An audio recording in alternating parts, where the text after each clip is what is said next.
Hegemarch Vexthul stood on the bridge of his massive scout ship. His 4 yellow eyes stared at the blue planet spinning slowly below them. Earth, the local inhabitants called it. Such a strange name for a world covered mostly in water. The ship's computers had been scanning the planet for 3 full days now. Every scan gave the same impossible result. Vexthul's long fingers drummed against the metal railing as he waited for his crew to finish their work. "Sir!" called out Tactical Officer Scrix from her station. The spider-like alien's 8 legs moved quickly across her control panel. "We have completed the final weapon scan of the 3rd planet." Vexthul turned his attention to her. "And?" Scrix looked confused. Her black eyes blinked several times before she spoke. "Sir, the results show 0 advanced weapons on the entire planet. No plasma cannons. No fusion bombs. No particle beam weapons. No antimatter devices. Nothing that we would consider a real weapon." The Hegemarch felt his mandibles click together in amusement.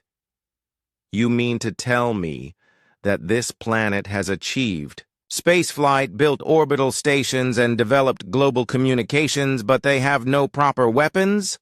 "That is correct, sir. Our scans show they use primitive projectile devices. Small metal pieces fired by controlled explosions. Very basic stuff. The kind of weapons our ancestors used thousands of years ago." Vexthul walked over to the main viewing screen. The planet looked peaceful from up here. White clouds swirled over green and brown continents. Cities glowed like tiny stars in the dark areas where night had fallen. It was hard to believe that 9 billion intelligent beings lived down there. "Show me their military installations," he commanded. The screen changed to show various locations on the planet's surface. Scrix highlighted different areas as she spoke. "These are their largest military bases. As you can see, sir, they store these primitive projectile weapons in great numbers. They also have flying machines that carry these weapons, and large ships that float on their oceans." Vexthul studied the images carefully. The humans had built impressive structures and machines, but everything looked so crude compared to Federation technology. Their fastest aircraft moved slower than a Federation cargo shuttle. Their largest ships were tiny compared to even the smallest Federation vessel. "What about their defenses?" he asked. "Basic radar systems that can barely detect objects in their own atmosphere. Some primitive missile systems that use chemical propulsion. They have no energy shields, no quantum barriers, nothing that could stop even our oldest weapons." The Hegemarch began to laugh. It started as a low rumble in his chest and grew into a full roar that echoed throughout the bridge.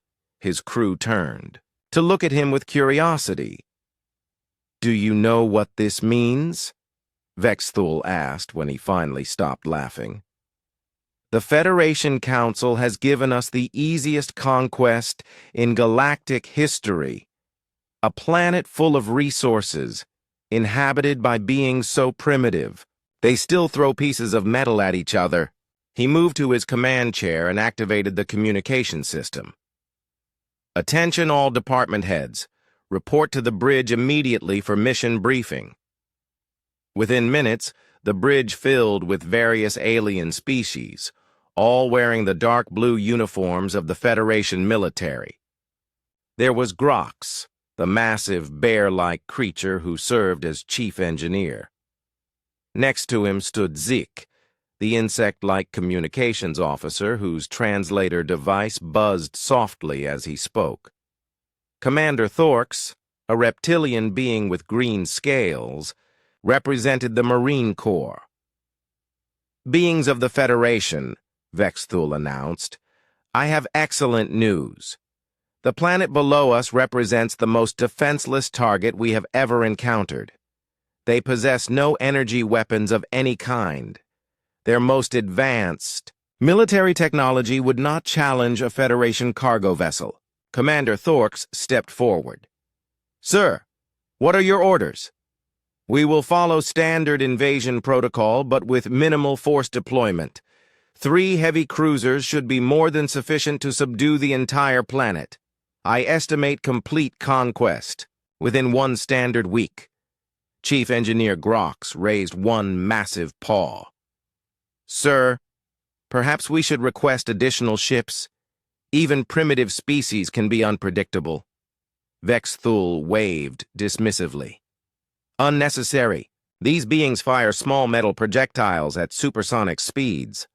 Our personal energy shields can stop such attacks easily. A single Federation Marine could probably conquer one of their cities alone." The crew exchanged glances. Some looked excited at the prospect of such an easy victory. Others seemed concerned about the unusual nature of their target. "Sir," Communications Officer Zick buzzed, "should we attempt diplomatic contact first? Standard procedure applies to civilized species with real weapons," Vex Thul interrupted. "These humans are barely above the level of animals. We will offer them one chance to surrender peacefully. When they refuse, as primitives always do, we will demonstrate the superiority of Federation technology." He turned back to the viewing screen, watching the planet rotate slowly below them. "Besides, the Federation needs this world. The resource surveys show vast deposits of rare minerals, clean water, fertile soil, and 9 billion potential workers, once we properly educate them." Tactical Officer Scrix spoke up from her station. "Sir, I'm detecting some unusual readings from the planet's surface. The humans seem to be aware of our presence." "Of course they are. Our ship is large enough to see with their primitive telescopes. Let them look. Let them fear. It will make the conquest proceed more smoothly."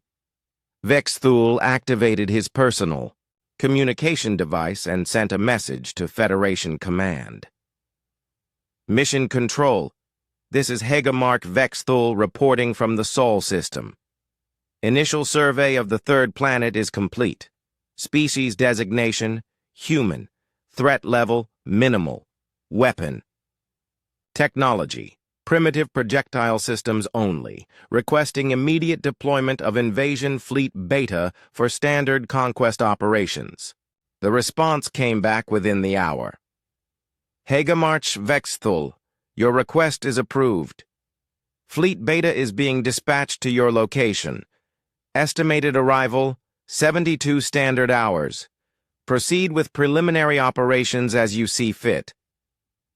Vex Thul smiled, showing rows of sharp teeth. This would look very good on his service record.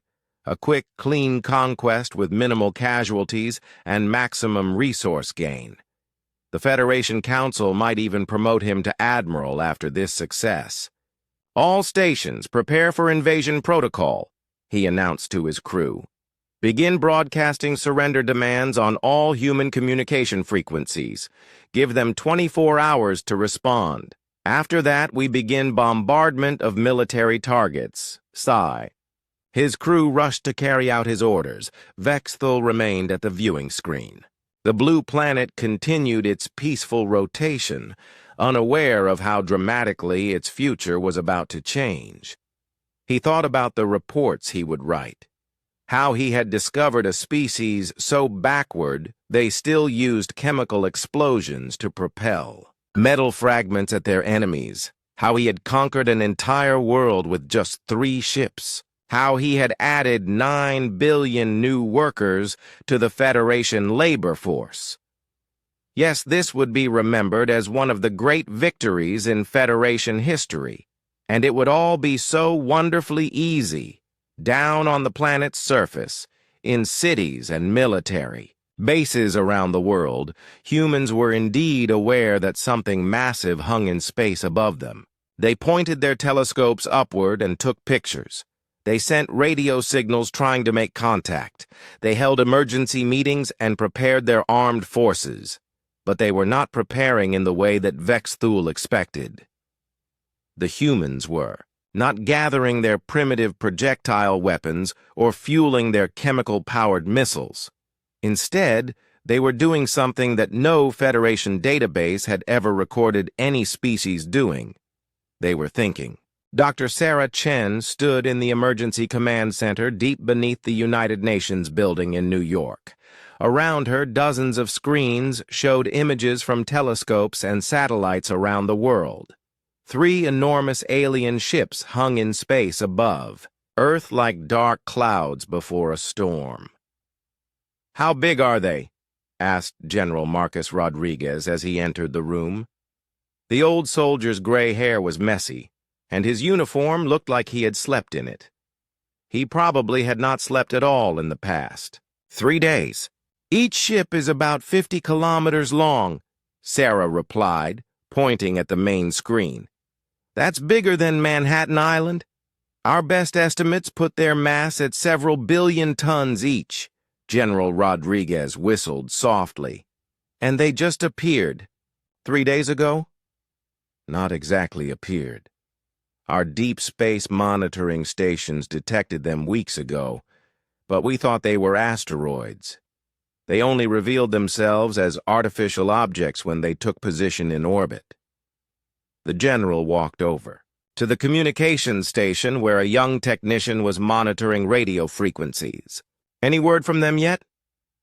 "Nothing, sir. Complete radio silence. But they're definitely scanning us. Every radar installation on Earth is picking up their sensor beams." Sarah pulled up another screen showing energy readings. "They're using technology we can barely detect, let alone understand. The energy signatures are unlike anything in our physics textbooks." "Ma'am," called out Lieutenant Morrison from across the room, "we're getting something. All frequencies. It's in English." The voice that filled the command center was deep and strange, with an accent that sounded like no human language. The words came slowly, as if the speaker was translating each one carefully. "Attention. Primitive beings of the 3rd planet.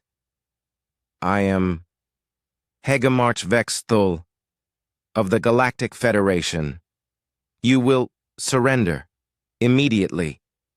Your weapons cannot harm us. Resistance is futile. You have 24 of your hours to respond." The message repeated 3 more times, then stopped.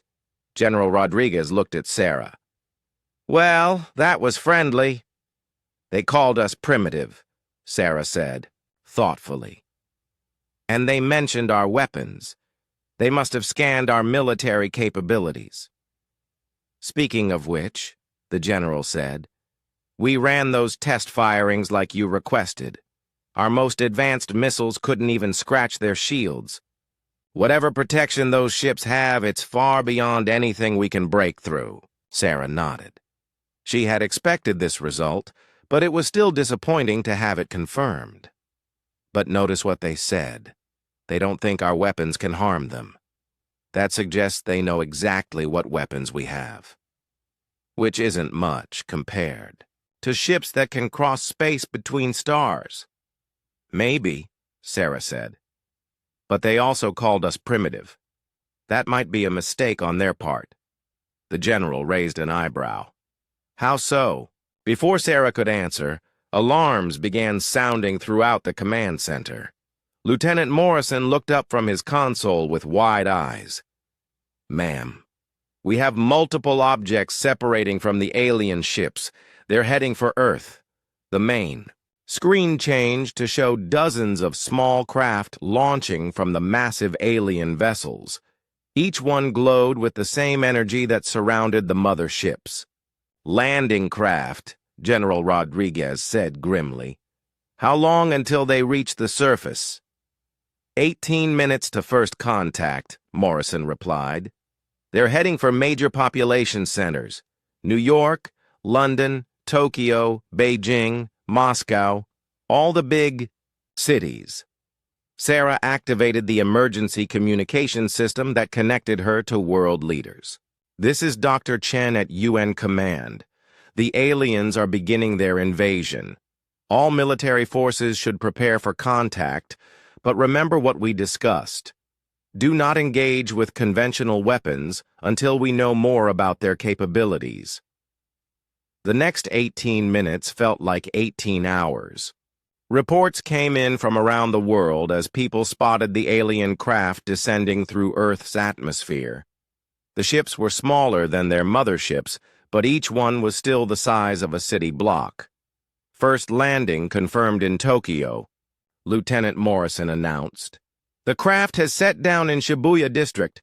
No hostile action yet, but thousands of people are evacuating the area. More reports followed quickly.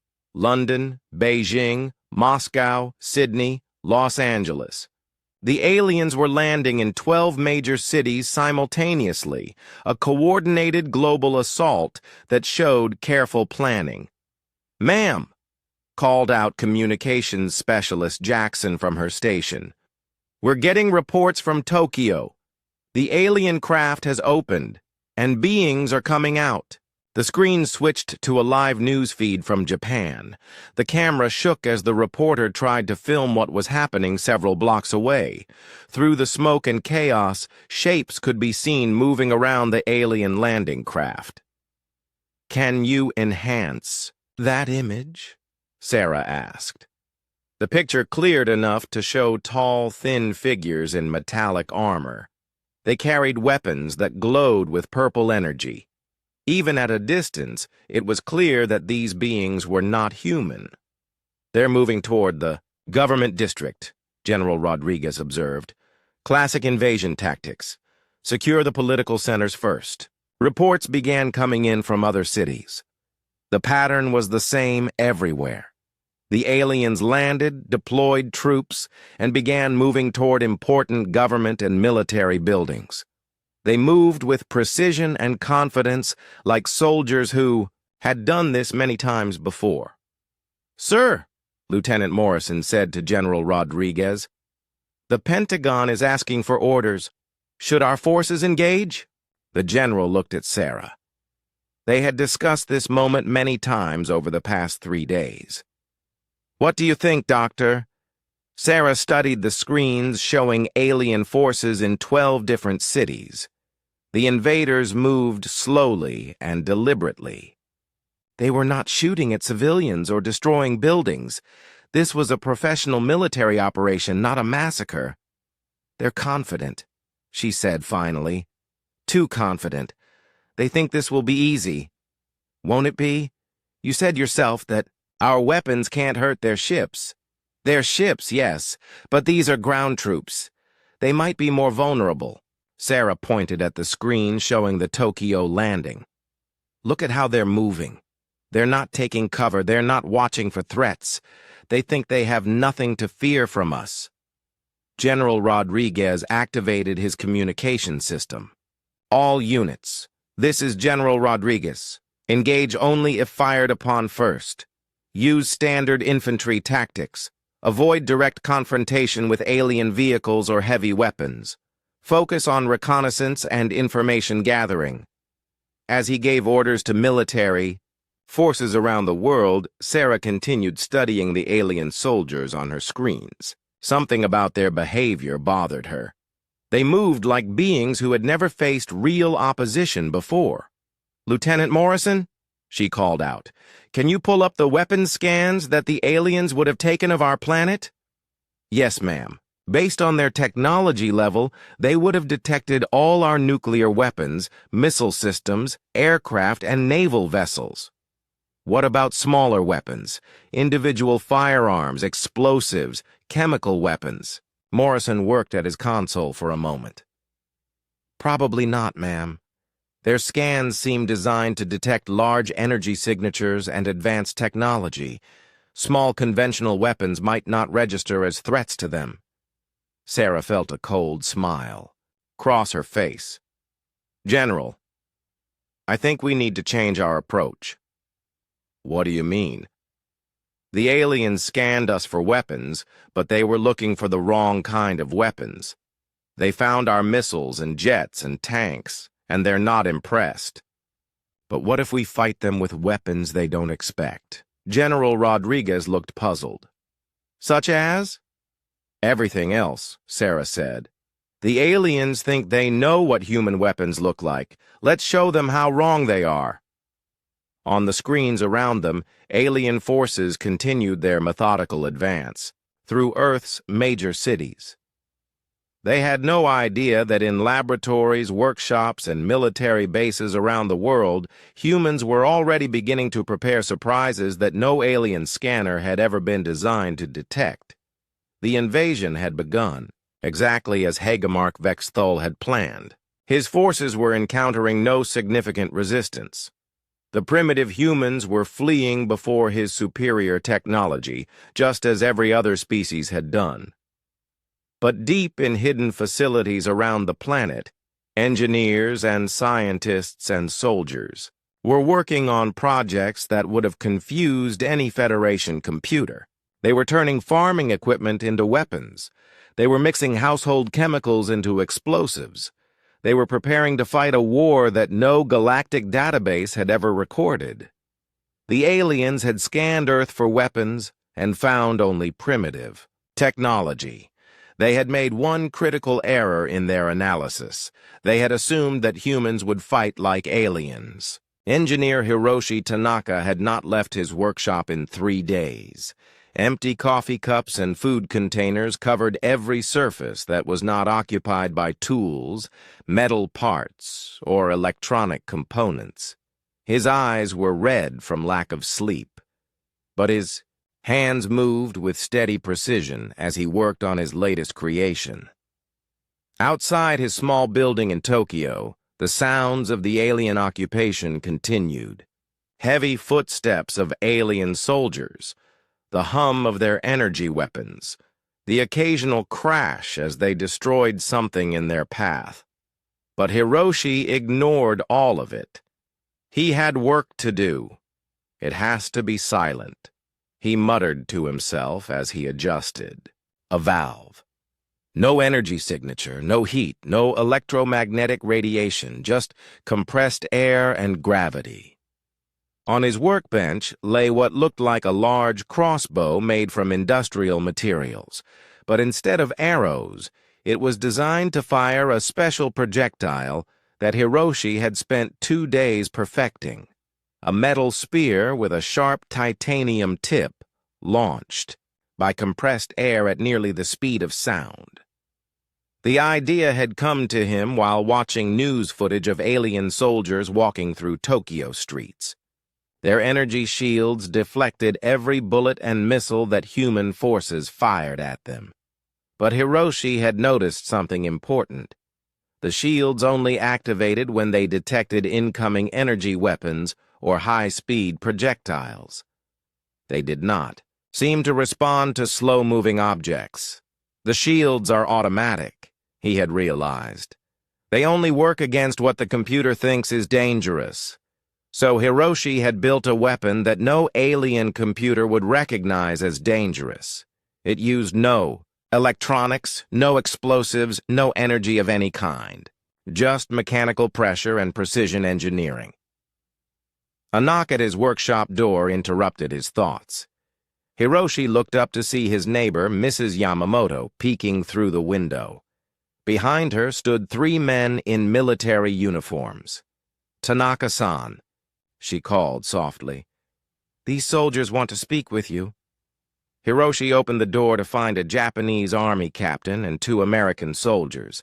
The captain bowed politely before speaking. "Mr. Tanaka, I am Captain Sato. We understand you are working on something that might help against the aliens." Hiroshi looked at the foreign soldiers suspiciously. "How did you know about my work?" One of the Americans, a sergeant with a Texas accent, stepped forward. "Sir, word gets around. People are saying you might have figured out how to get through their shields." "Maybe," Hiroshi admitted, "but I have only built one weapon. I do not know if it will work." Can you show us? Captain Sato asked. Hiroshi hesitated for a moment, then nodded. He led them to his workbench, where the strange crossbow waited. The soldiers examined it carefully while he explained how it worked. No electronics, the American sergeant said admiringly. No energy signature. Brilliant. But we need more than one, Captain Sato pointed out. Can you teach others to build these? The design is simple, Hiroshi said. Any good mechanic could build one in a few hours, but we need to test it first. As if summoned by his words, the sound of alien footsteps approached from outside. Through the window, they could see a patrol of 3 alien soldiers walking down the street. Their purple energy weapons swept back and forth as they searched for signs of human resistance. Now is our chance, whispered the American sergeant. Hiroshi picked up his weapon and moved to the window. The compressed air tank was fully charged. The titanium spear was loaded and ready. He aimed carefully at the lead alien soldier, a tall creature with 4 arms and gray skin. Remember, he whispered to himself, slow and steady. Let the air pressure do the work. He pulled the trigger. The weapon made almost no sound, just a soft whoosh as compressed air drove the spear forward. The projectile flew in a perfect arc, too slow to trigger the alien's energy shield, but fast enough to punch through the creature's armor. The alien soldier collapsed with a gurgling cry. Purple blood spread across the pavement as his companions spun around in confusion, their weapons searching for a threat their computers could not detect. It works, Captain Sato breathed. It works, Hiroshi agreed, already reloading his weapon.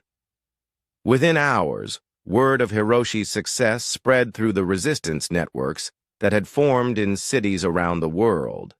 In London, a group of engineers began building similar weapons, using pneumatic tools from construction sites. In New York, mechanics modified compressed air systems from auto repair shops. In Beijing, factory workers used industrial equipment to create their own versions. But the creativity did not stop there. In the hills of Afghanistan, former Taliban fighter Ahmed Rashid sat with a group of American Marines, teaching them skills he had learned during decades of guerrilla warfare. Your enemy expects you to fight with your advanced weapons, Ahmed explained through a translator. But when advanced weapons do not work, you use simple weapons. You use what they do not expect. Sergeant Williams, a Marine from North Carolina, watched carefully as Ahmed demonstrated how to build explosives from fertilizer and diesel fuel.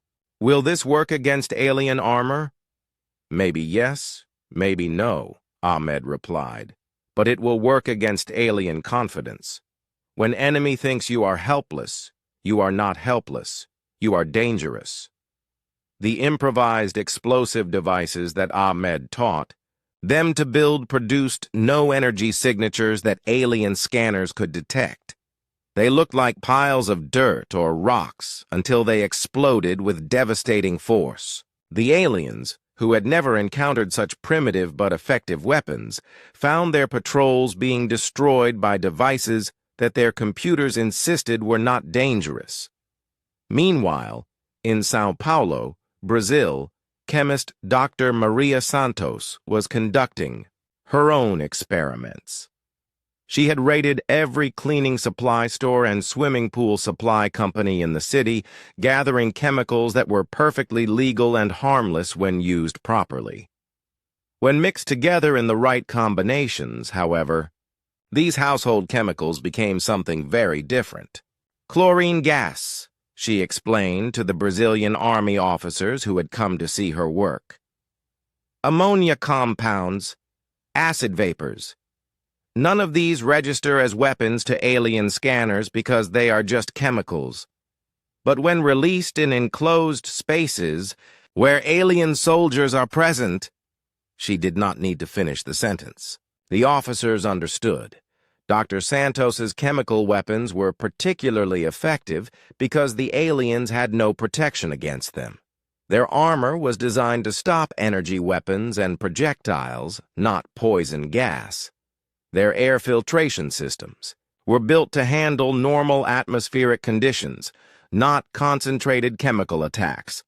The first alien patrol to encounter her modified cleaning chemicals fled in panic as their soldiers began choking and collapsing. The sight of technologically superior beings running away from what appeared to be cleaning supplies sent a message through the human resistance networks. The aliens could be beaten. Across the globe, humans began fighting back with a creativity that amazed even themselves. In rural areas, farmers used their tractors and combines as assault vehicles, modifying them with armor plating and mounting improvised weapons. The alien computers, programmed to identify military vehicles, ignored what looked like agricultural equipment until it was too late. In cities, construction workers turned their cranes and excavators into weapons platforms. Bus drivers modified their vehicles to carry explosive devices. Even children contributed by using their knowledge of video games to suggest tactics that confused alien artificial intelligence systems.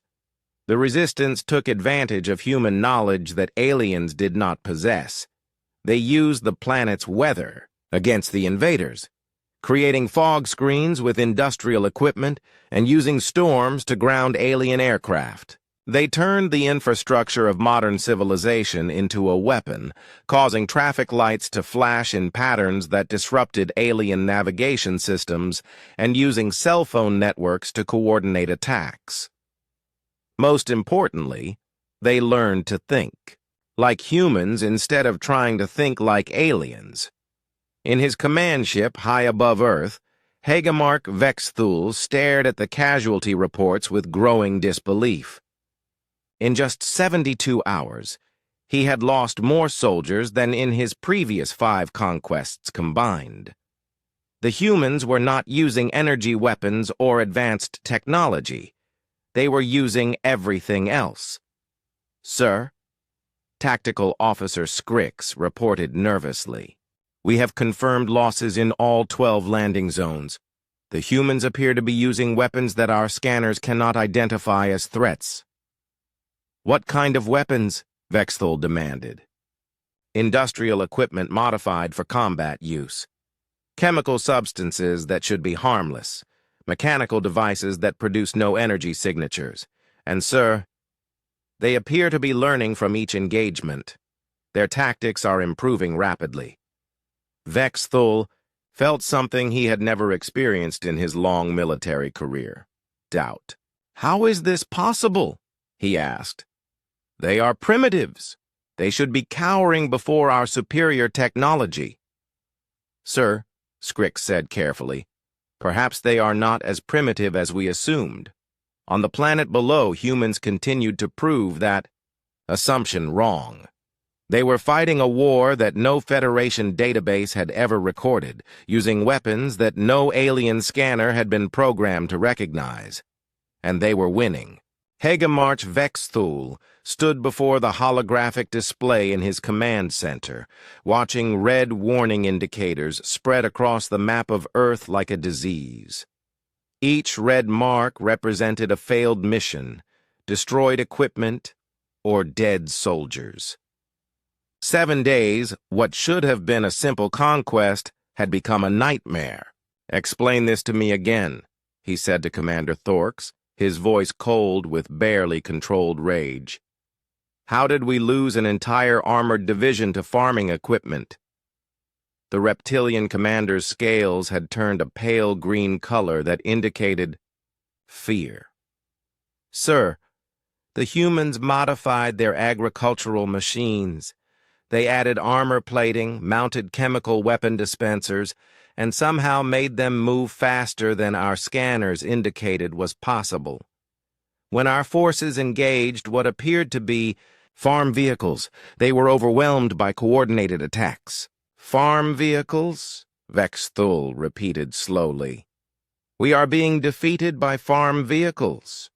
Sir, if I may, interrupted Communications Officer Zick, his insect wings buzzing nervously. The problem appears to be that humans do not follow standard military doctrine. They use civilian infrastructure as military assets. They turn peaceful technology into weapons. Our computers cannot predict their actions because their actions are illogical. Vexthul turned to face his senior staff. Around the room, officers from a dozen different species all showed signs of stress and confusion. These were experienced military professionals who had conquered hundreds of worlds. They should not look so terrified of primitive humans. "Show me the latest reports," he commanded. Chief Engineer Grox activated the holographic display. Images filled the air around them, showing scenes from the ongoing battle for Earth. The first image showed a human city where the buildings themselves seemed to be fighting. Windows exploded outward, sending glass fragments that somehow bypassed alien energy shields. Rooftops collapsed precisely when alien soldiers walked beneath them. Streetlights fell at exactly the right moment to crush alien vehicles. The humans have weaponized their architecture, Grox explained. They use their knowledge of their own cities against us. Every building becomes a potential weapon. The next image showed alien aircraft falling from the sky, their engines clogged with what appeared to be ordinary birds. But analysis revealed that the birds were carrying small explosive devices too small for alien sensors to detect as threats.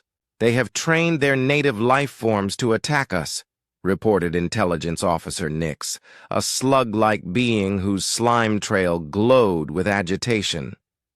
Birds, insects, even small mammals, all carrying micro-explosives that our point defense systems ignore. Vexthul felt his mandibles click together in frustration. What about their weather manipulation? Confirmed in 17 locations, Nix continued.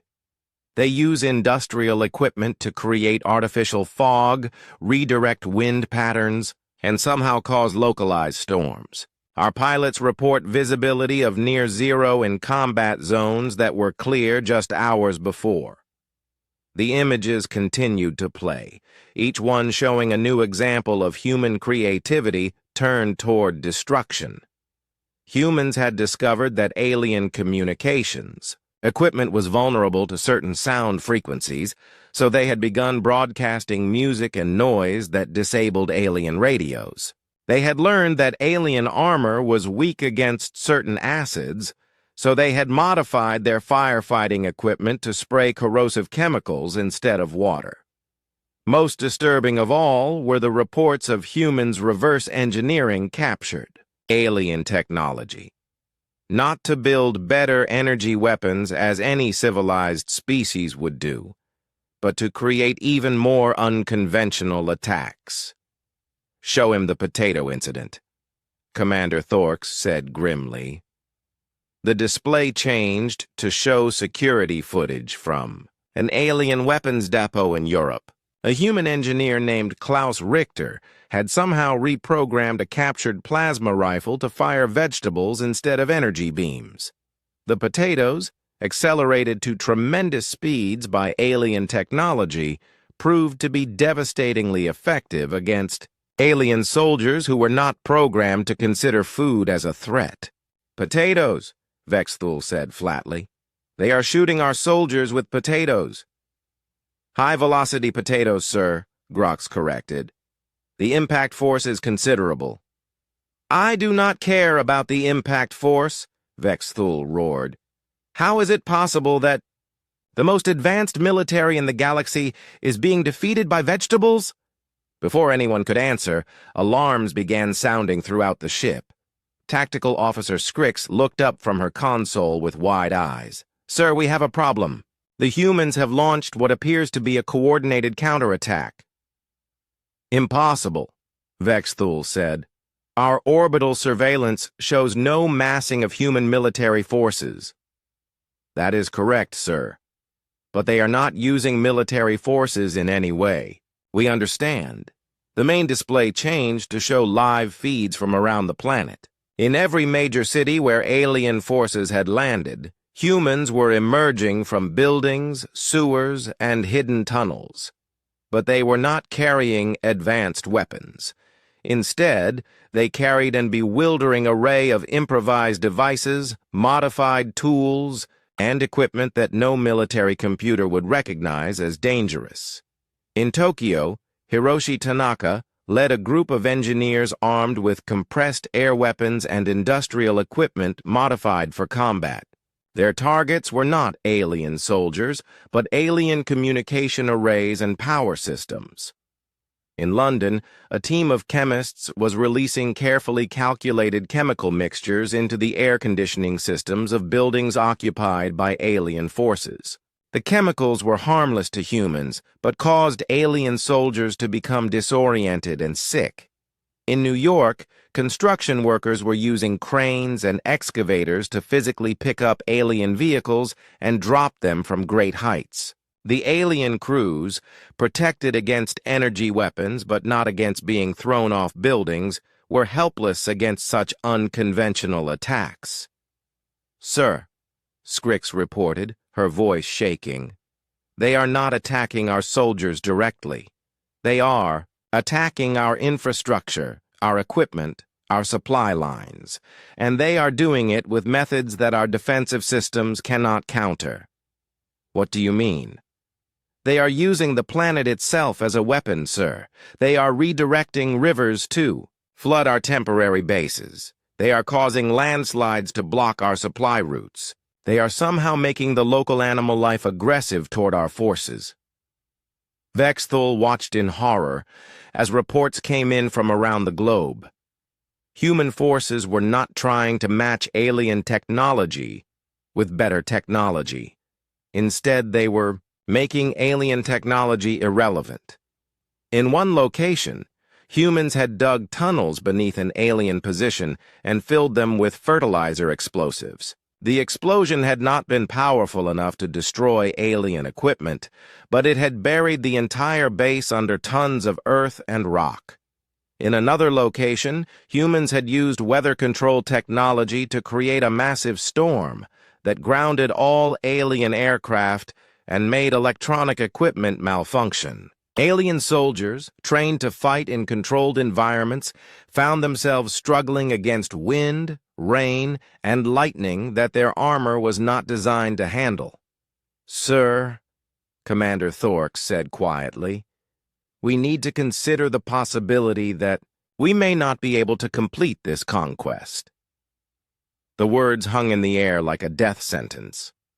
In the long history of the Galactic Federation, no invasion had ever failed. Every species eventually surrendered to superior technology and firepower. The idea that primitive humans could resist was unthinkable. Sir, Zik buzzed urgently. Incoming transmission from the planet's surface. It is being broadcast on all frequencies. Put it through, Vexthul commanded. The voice that filled the command center was calm and confident. It belonged to Dr. Sarah Chen, speaking from the United Nations Emergency Command Center. Attention alien forces. This is Dr. Sarah Chen, representing the people of Earth. We have a message for your commanders. You made a mistake when you scanned our planet. You looked for weapons like the ones you understand, energy weapons, advanced technology, military equipment, but you did not understand what you were really looking at. The transmission continued as alien officers around the room exchanged nervous glances. You saw a species that fights with primitive, projectile weapons and concluded that we were helpless. You were wrong.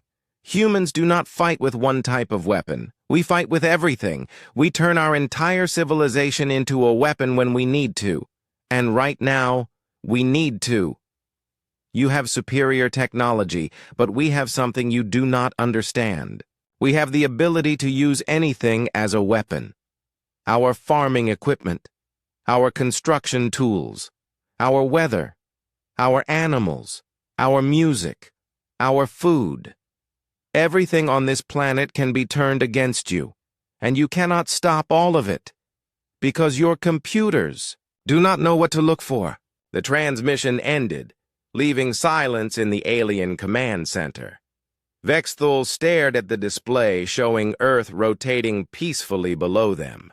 9 billion humans down there, all of them now thinking of new ways to turn their world into a weapon against the invaders.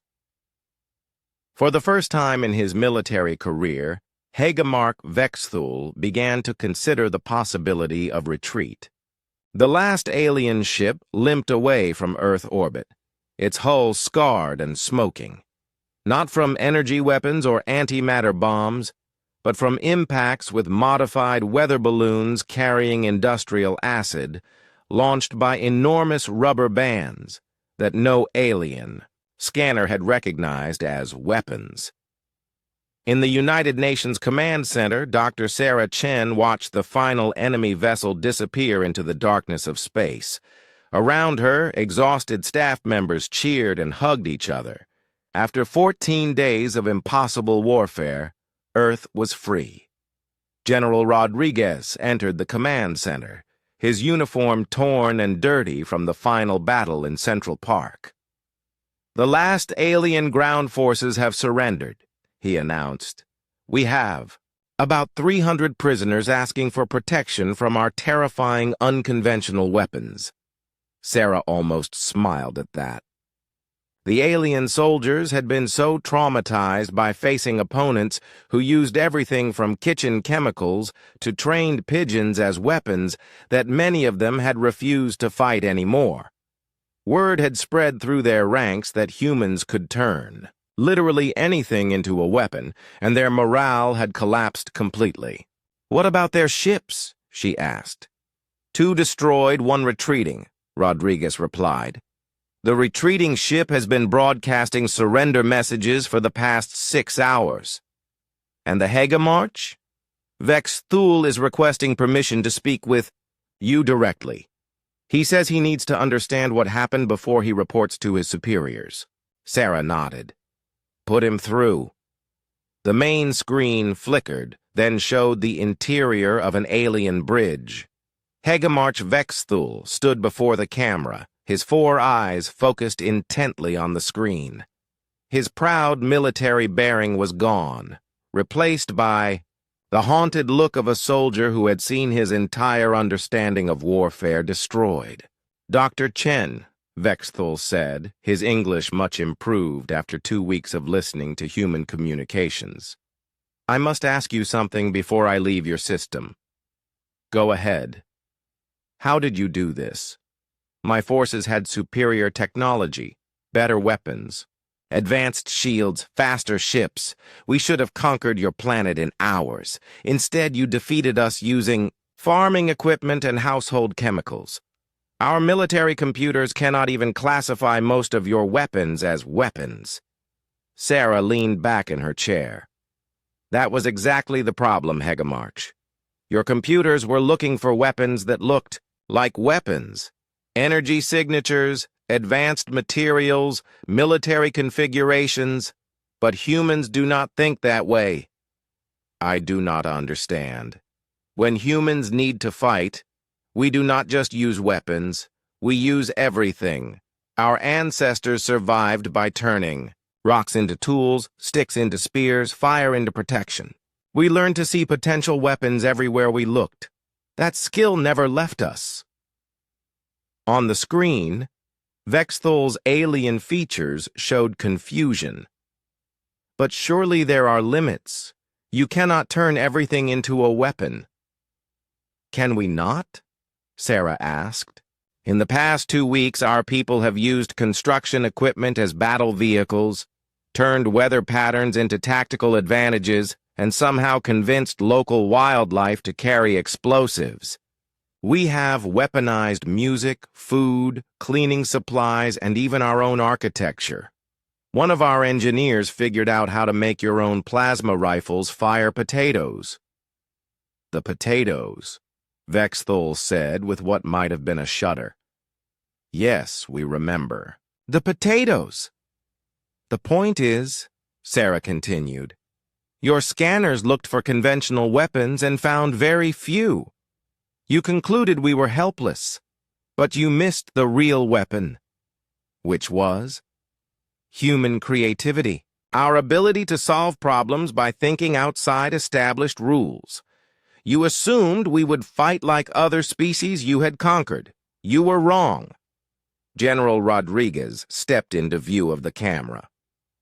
Your Federation has probably never encountered a species that had to evolve by adapting to constantly changing conditions. Earth is not a stable planet, Hegemark. Our climate changes, our continents move, our environment is unpredictable. We survived by learning to use whatever was available, not by developing one perfect tool. Vexthul was quiet for a long moment. My military advisors are telling me that your species should be classified as a maximum threat to galactic security, not because of your technology, but because of your approach to warfare. That might be wise, Sarah admitted. We prefer peace, but when forced to fight, we fight with everything we have. And we have an entire planet full of things that can be turned into weapons. But why did you not use these methods earlier in your history? Your own wars show that you relied primarily on conventional weapons. Sarah exchanged a glance with General Rodriguez. Because we were fighting other humans. We all think the same. More or less, we expect creativity from each other, but you expected us to follow galactic standard military doctrine.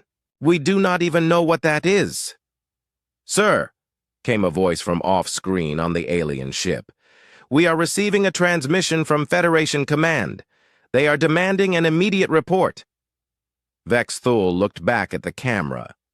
Dr. Chen, what message should I give to my superiors about your species? Sarah thought carefully before answering.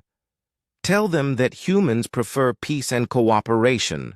We would be happy to engage in diplomatic relations with the Galactic Federation. But also tell them that Earth is not a good target for conquest. We do not fight fair, we do not follow rules, and we can turn anything into a weapon, including this conversation. What do you mean? Right now, linguists around the world are analyzing everything you have said to learn about your language, your technology, and your military structure. Engineers are studying your ship's design from our telescope images. Psychologists are creating profiles of alien thinking patterns based on your tactical decisions. Even this surrender negotiation is giving us information we can use. Vexthul's eyes widened as he understood. You are still fighting, even now. We are still learning, Sarah corrected. Humans never stop learning. That is why we survived on this difficult planet, and that is why we will survive in a galaxy full of more advanced species. The alien commander was quiet for several minutes. When he spoke again, his voice was subdued. I will recommend to the Federation Council that Earth be placed under permanent quarantine, not to protect the galaxy from humans, but to protect humans from making the galaxy too dangerous for everyone else. That would be appreciated, Sarah said diplomatically. One final question, Dr. Chen. If my species were to visit Earth peacefully as traders or diplomats, what would we find? Sarah smiled genuinely for the first time in 2 weeks. You would find 9 billion people who are curious about the universe, eager to learn new things, and ready to be friends with anyone who comes in peace. You would find a species that can adapt to almost anything and solve problems that others think are impossible. And if someone else tries to conquer Earth, you would find 9 billion people who have just spent 2 weeks learning how to fight. Aliens, General Rodriguez said grimly, and who are already working on better ways to do it next time. Vexthul nodded slowly. I understand. Farewell, humans of Earth. I hope our species can meet again under better circumstances. The transmission ended, leaving the command center in silence. Think they'll be back? General Rodriguez asked. Not to conquer, Sarah replied, but maybe someday to visit. Once word spreads about what happened here, I think a lot of species are going to be very curious about humans. Is that good or bad? Sarah looked out at the stars through the command center's windows. Somewhere out there was an entire galaxy full of intelligent species, advanced technology, and new challenges. For the first time in human history, Earth was no longer alone in the universe. I think it's exactly what we needed, she said. Humans do our best work when we're solving new problems. In his ship, now safely beyond Earth's influence, Hegemarch Vexthul began composing his report to the Federation Council. It was the most difficult document he had ever written. Species designation, human, he began. Technological level, primitive, by Federation standards. Military capability, extremely dangerous. Threat assessment, maximum. Reason for threat classification. Humans do not fight using conventional weapons or tactics. They can weaponize any object, substance, or environmental condition. They adapt rapidly to new situations and show unlimited creativity in problem solving. He paused, trying to find words to explain what he had witnessed. Recommendation: immediate quarantine of Sol System. Do not attempt conquest under any circumstances. These beings are dangerous not because of their technology, but because of how they think. They do not follow established rules of warfare because they never learned there were rules to follow. Additional note: despite their victory, humans expressed interest in peaceful contact and trade relations. Suggest diplomatic approach only with extreme caution. Vexthul finished his report and sent it to Federation headquarters. Then he made an entry in his personal log that no other being would ever see. Today I learned that intelligence and creativity are more dangerous than any weapon. The humans taught me that there is no such thing as a primitive species, only species that have had different challenges to overcome. Earth's challenges made humans into the most adaptable warriors in the galaxy. I also learned that underestimating an opponent based on their technology is the greatest mistake a commander can make. The humans were never primitive. They were just using tools we did not recognize. Back on Earth, in a garage in Detroit, a mechanic named Joe Martinez was already working on his next project. He had heard about the successful defense of the planet, and he wanted to be ready in case more aliens showed up. His current design involved turning Earth's moon into a massive kinetic weapon, using a combination of industrial mining equipment and basic physics. The math was complicated, but Joe was confident he could figure it out. After all, he was human. Humans were good at solving impossible problems, and if more aliens came to Earth expecting a fair fight, they were going to be very disappointed. The galaxy had been warned.